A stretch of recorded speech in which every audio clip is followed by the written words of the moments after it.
UFC Vegas 83 betting and DraftKings show. We have 11 fights this Saturday. I'm Jon Kelly. Let's hear the picks. And we're going to get things started in the women's strawweight division as Ryan Amanda comes in as a small favorite at -155. The comeback on Talita Alencar is +130. And this is one where we have two fighters making their UFC debut, but we have seen both of them before because they both fought on Contender Series. Ryan Amanda fought 2 seasons ago and she dropped the decision to Denise Gomes. But since then, she's put together a nice little win streak, 1 win by submission, a couple decision wins, as well as her last fight over in LFA. She's definitely more of a submission grappler, comes from a grappling background, holds a black belt in Brazilian Jiu-Jitsu. And the striking, it's not super impressive, but she's at least throwing with some intent, which is more than you could say about Alencar. Alencar is also a high-level jiu-jitsu player and one that I think is the better submission grappler in this matchup. She's a black belt as well. She's a 6-time national jiu-jitsu champion, and we saw her on Contender Series this past season where she looked pretty good early, and then the cardio really failed her. She got dominated in round 3, ended up going to a draw. So now we'll see them face each other. The one note I will say about Alencar gassing out, I believe she came in sick. And that fight was short notice. So there's multiple reasons, could be excuses, but some of it, could have actually been the truth and actually really affected her in the fight. But either way, I expect her to be the better grappler in this fight. On the feet, I think Ryan Amanda is the better striker. I'm just not sure how long this fight is going to play out on the feet because we have two girls that both want to grapple. They both want to mix it up on the mat. So if that's going to happen, I'm going to side with the one who I think is the better submission grappler, the one who I think could spend more time in dominant positions or potentially threaten with the submission as well, and that's Talita Alencar. We're going Alencar by decision. That's the official pick. Which brings us to our next fight as Tatsuro Taira comes in as one of the biggest favorites on the card, -550. The comeback on Carlos Hernandez is +400. And we'll start on the Taira side. Obviously, we know what to expect. He's a high-level grappler, one of the better back takers in the division considering how young he is. And that's really the game plan, right? Because on the feet, he's not a great striker. He can mix in some powerful leg kicks, and he does have some power in his hands as well, but he gets sloppy defensively. He can be hit on the feet, so you want him to get this on the mat. That's where he's at his best, and I expect him to be able to do that here against Carlos Hernandez, who's basically a counter striker, does keep a good pace on the feet. He's got good boxing as well, solid footwork as well, but we have seen him be able to get taken down. He's not bad in the initial takedown attempts, but if you're able to chain wrestle him or get him up against the fence, cut off the cage, that's where he's going to struggle. And he's one of those guys that loves to give up his back in those exchanges when he's working back to his feet or when he's fighting you off against the cage. And that's a problem to me against a guy like Tatsuro Taira, who once he gets your back, he can threaten with the rear naked choke, or he can just backpack you for the remainder of the round. We've seen him do that multiple times as well. So I think it's a pretty solid matchup for Taira. Hopefully he doesn't get stuck at space too long with a guy who I think is a better boxer than him, but I'm not really expecting him to. So we're going to go Taira by submission. I think it comes in round 2 or round 3. And next fight up, we have Luana Santos, a -155 favorite. The comeback on Stephanie Egger is +130. And we'll start on the Santos side. This is a girl who I liked in her UFC debut. She's young. She seems to be well-rounded. She's got a solid skill set. Her striking's not super impressive, but she is aggressive with it. And we saw, her make a statement with her striking in that first round knockout victory. But it's also been on the regional scene a lot of grappling. We've seen her hold her opponents up against the cage, peel them to the ground, look pretty solid in top position. She comes from a high-level judo background, so she just seems to be a pretty solid, well-rounded young prospect that looks to be improving from fight to fight. And then on the flip side, Stephanie Egger is 3-3 in the UFC. Now, all 3 of those wins did come inside the distance, so it speaks to the type of upside that she has, but it also speaks to her fighting style because I believe it's her last 5 fights have ended early. So this is not one of those female fights where you think, it's got to go to decision like a lot of them do. I wouldn't be so sure with this one because both of these fighters are pretty aggressive. I mentioned the judo background on the Santos side. Stephanie Egger also comes from a high-level judo background as well. The issue that I have with Stephanie Egger is her striking is absolutely no good. Doesn't look good in space, doesn't defend punches well, doesn't react well to being hit. So I have concerns if she's unable to have that grappling advantage and she ends up getting stuck at space here. I think Santos is clearly going to look like the better fighter in there. So, and I'm not even convinced that Egger is going to have the grappling advantage either. So I think this is one where Santos is clearly the better striker and could even have success in some of those grappling exchanges as well. I think she's the rightful favorite. We're going Santos by decision. That's the official pick. Next fight up in the lightweight division. This one I talked about last week's video. I'll keep it short and sweet in this one. It ended up getting scrapped after weigh-ins or before weigh-ins, and now they're fighting this week. I'm actually not sure what the reasoning ever was for it, but either way, they're going to fight this weekend, and my analysis has not changed. I favor the Costa side. Melquizael Costa is taking on Steve Garcia, and I do favor the Costa side. I just think he's the better striker, and I think that's going to play out over 15 minutes. You know, Steve Garcia is a powerful striker, but he's very one-dimensional in that if he doesn't hurt you or land that big punch, he just doesn't have really any other way to win. We've seen him at times have the ability to mix in a takedown or two, but it's typically not his game plan. I don't expect him to do that here or have success if he tries to do that here, and I just trust the durability on the Costa side and the skill set more than I do Garcia. So I think he's the rightful favorite. We're going Costa by decision. That's the official pick. Next fight up, we have Hyung Sun Park, a minus 600 favorite. The comeback on Shannon Ross is plus 440. And this is one that I think is interesting because in terms of DraftKings, we have 11 fights. So it's a shorter slate, and Hyun Sung Park is the most expensive fighter on the slate at $9,500, but he's actually probably my favorite target in that price range because I'm not really in love with the other 9K and above options. Tatsuro Taira, you know, he should win, should get a finish, but I'm not sure he has the type of ceiling that Park does in this matchup. And then even like the main event, Song Yadong is a few $100s cheaper, but I wouldn't be shocked to see that fight go a full 25 minutes. So it's not like I see other options that can certainly outscore him here. And I just think he has a really safe floor if he does get that first round knockout. And I think he probably will, but you can never fully trust a guy like Park because he's very inexperienced. This is a guy who fought in the Road to UFC tournament. He got dropped in his second fight in that tournament, and then he makes his UFC debut as a huge favorite and then gets dropped in that fight against Sung Guk Choi.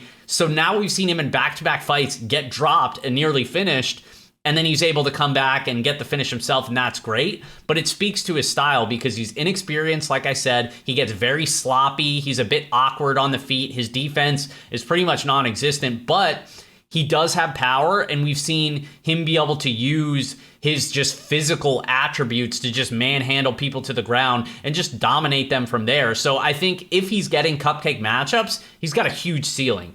But once he starts to face guys that aren't going to be able to just roll over once you take him down, or guys that force him to stand and trade and take advantage of his lack of striking defense, that's where we're going to have a pretty big fade spot.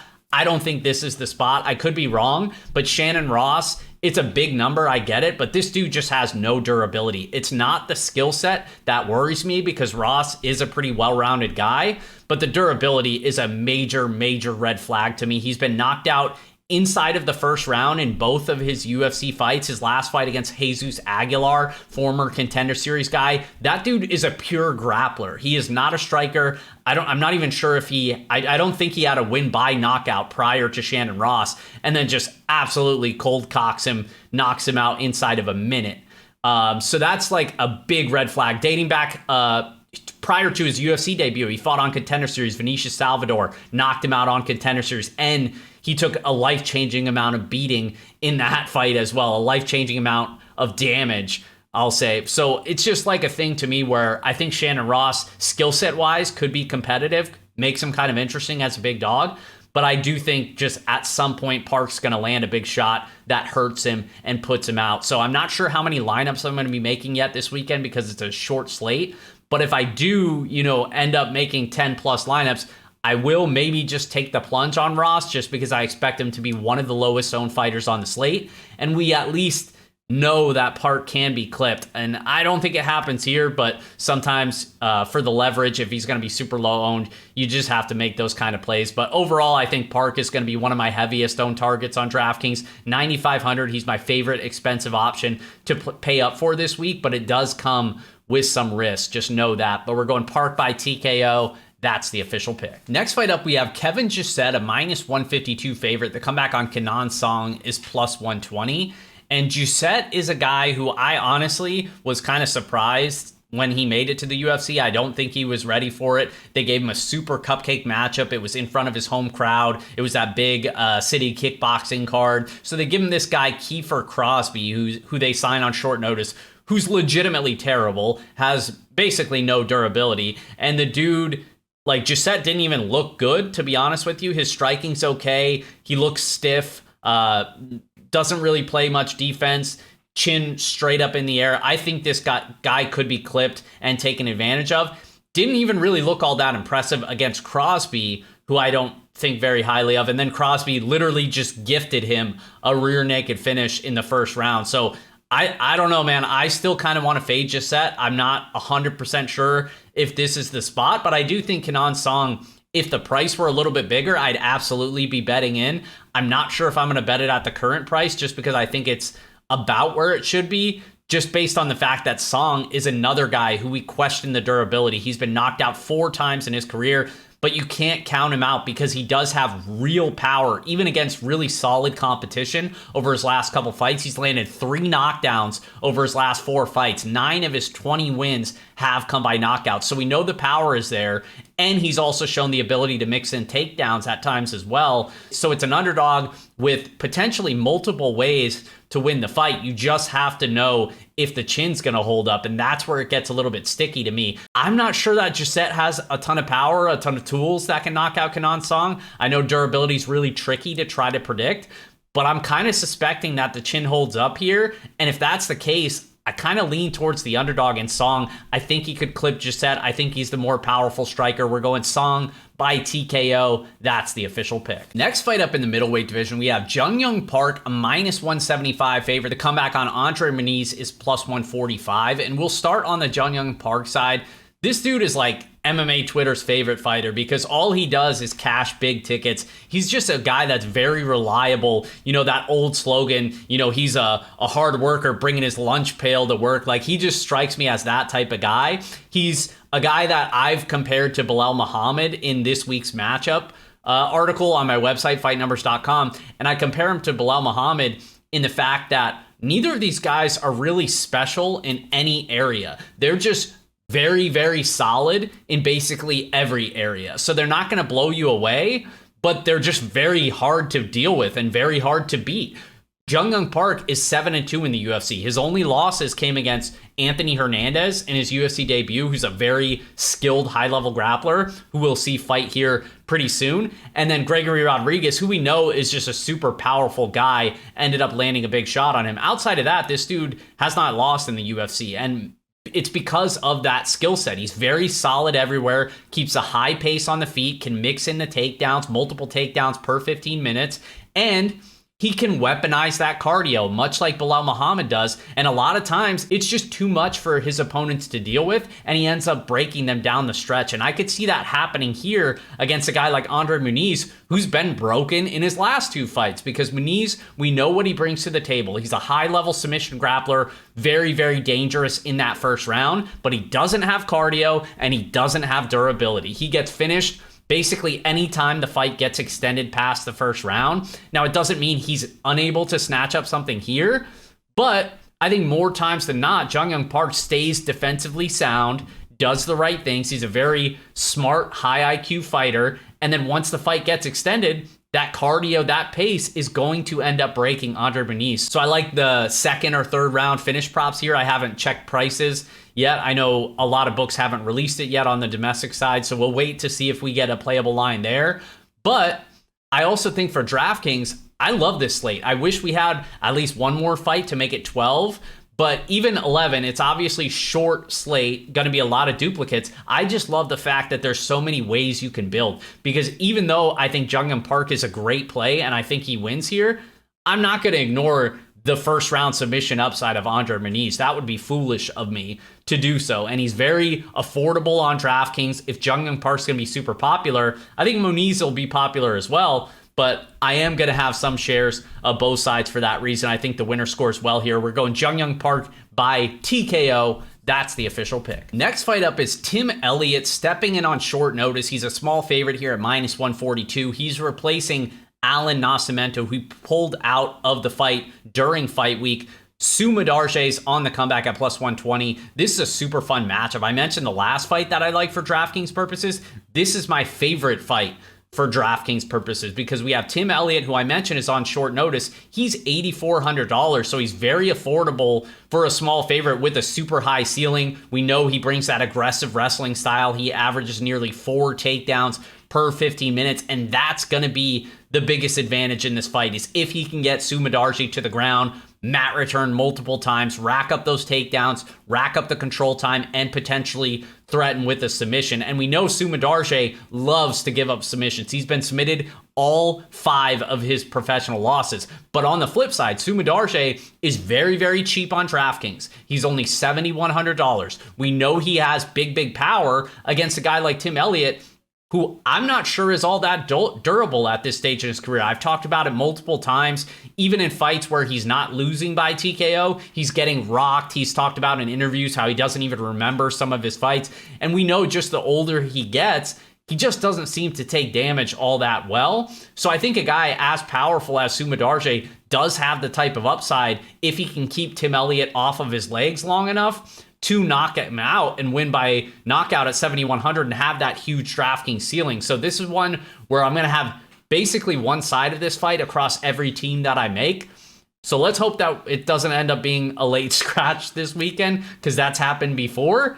But I just expect the winner to score very, very well. I side with Tim Elliott as the grappler. I think if he fights the right game plan, which is always a big if with Tim Elliott, but if he just shoots immediately from the opening bell and just comes in with a super wrestle game plan, I think he probably gets the finish here. We're going Tim Elliott by submission. That's the official pick. Next fight up, we have Nasrat Haqparast, a minus 192 favorite. The comeback on Jamie Malarkey is plus 160. And we'll start on the Haqparast side. You know, he's a guy that I think people have kind of been hot and cold on. You know, early on in his career, he was kind of facing lower level guys, but he looked to be like a pretty promising prospect. And then we've kind of seen people pump the brakes on that. Once he started facing better level of competition, he got exposed to a degree. Now this one I think is a pretty decent matchup for him because on the Malarkey side, we have a guy who's almost never in a boring fight. I know his last fight against John McDessie was kind of boring, but it's because I think he was coming off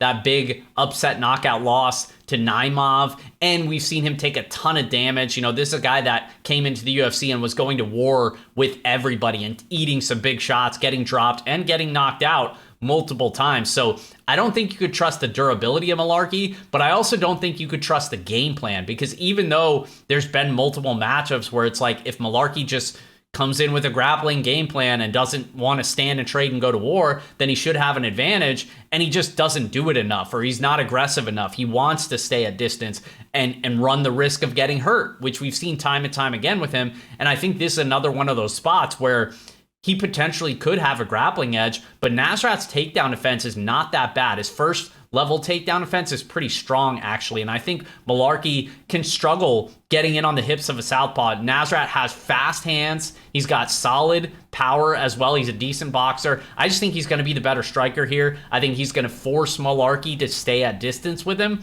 where he's going to have the biggest advantage. So I'm going to go Nasrat by decision, but I do think he has some knockout upside just because I don't trust the chin of Jamie Malarkey here. We're going Nasrat by decision. That's the official pick. Next fight up, we have Khalil Roundtree, a minus 230 favorite. The comeback on Anthony Smith is plus 190. Anthony Smith is taking this fight on short notice as well. So we have multiple short notice fighters.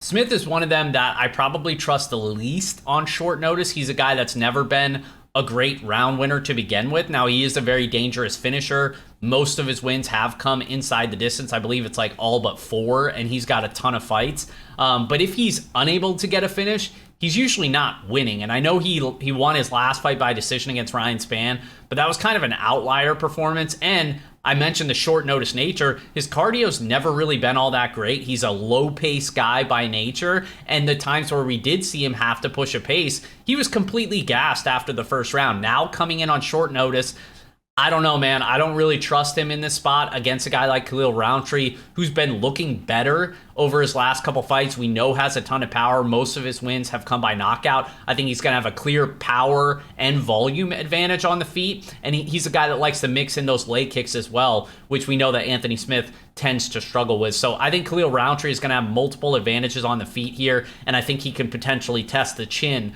of Anthony Smith. So we're going Roundtree by TKO. That's the official pick. Which brings us to our main event in the bantamweight division, as Song Yadong comes in as a big favorite, minus 380. The comeback on Chris Gutierrez is plus 310. And I do think this is a clear setup fight for Song Yadong, a guy that's kind of been surging here in the bantamweight division. He's won 4 of his last 5 fights, with his only loss coming against Corey Sandhagen. And he's coming off a big 5th round knockout victory over Ricky Simon, which is a very impressive win.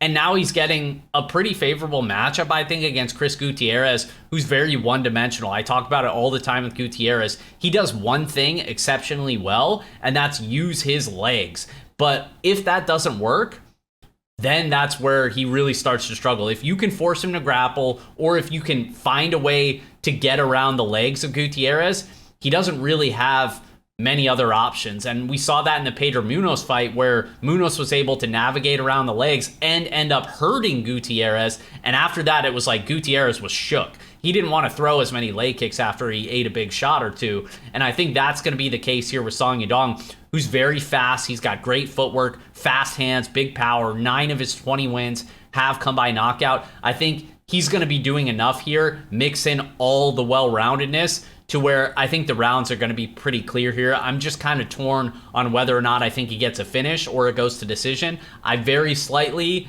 lean decision because I do think Gutierrez is pretty durable, but a knockout wouldn't surprise me either. I think either way, Song Yadong gets his hand raised here. We're going Young by decision. That's the official pick. And as always, guys, fightnumbers.com will have my DraftKings player rankings broken down by salary tier. It'll have ownership projections as well, a couple other things. It's completely free. I'll pin it in the comments. As always, best of luck. Appreciate you watching, and we'll see you guys next time.